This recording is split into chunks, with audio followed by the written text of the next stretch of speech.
All right, moving on to our next game with every video game in order of release. We're now back at home. This is one of the newer home consoles, the APF Imagination Machine.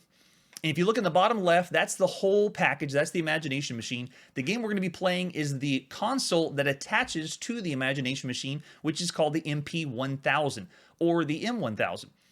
And this is Space Destroyers. That sounds like they're going to be using another game we've seen before.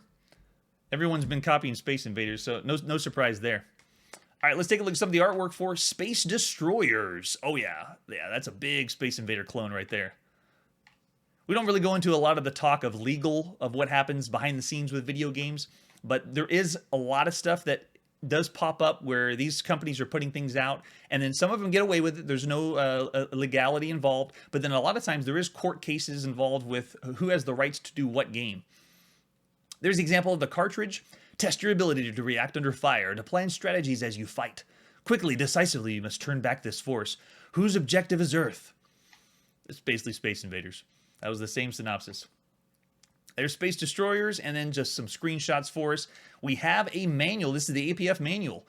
It tells us about score, how scoring works. In addition, at the top of the screen, number of Space Destroyers left for each player. And then to continue play, as we've seen, it just keeps repeating, getting more difficult. And then the computer's going to first ask how many players. You can select 1 or 2. And then how to play the game. You are the Space Destroyer. Your mission is to destroy as many aliens as possible before your squadron of 3 is destroyed. Essentially, we got 3 lives is what it sounds like. You control the left and right movement, so we just move left and right. Fire phasers with the fire button or the EN key. And I don't have an example of the controller in front of me, but it's another controller that uses a full number pad with 2 clear CL and then an EN for enter on it. Anybody that was back then at the time and saw the controller had an APF, please let me know. This is one of the systems that I've only seen in a historical museum or played in another location, but never had myself. As you destroy each screen full of aliens, a new screen will appear closer to you than before. If you get 1,000 points, you get another Space Destroyer or another live. And then the game ends when you're eliminated. Pretty simple. The way they explained it, interesting for the time. All right, let's take it up. We're booting up our APF Imagination Machine. It's November 1979, playing Space Destroyers, the brand new game. Okay, so when it comes up, now it's going to ask us what we want to do or how we want to play. And so we need to know which button to push on our controller. All right, so what we want to do is push the number 1. And then it's going to ask us how many players we want. We want to start with me. I will be the 1 player. And here we go, booting up first. Looks like score starts off at 0. And there we go. So I'm at the bottom controlling my Space Destroyer. And I'm using the only button that's available to use on the controller. And it's Space Invaders. Or APF trying to get away with it. I'd love to know if they did get away with it. Or if there was Taito involved with this one. This is actually... ladies and gentlemen, this is the first home version of Space Invaders.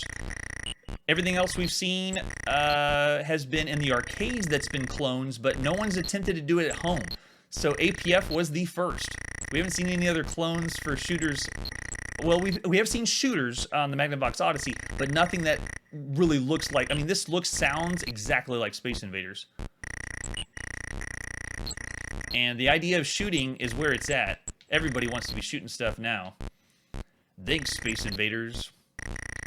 Even has the same sound effects. Hear the thumping in the background? That's total ripoff.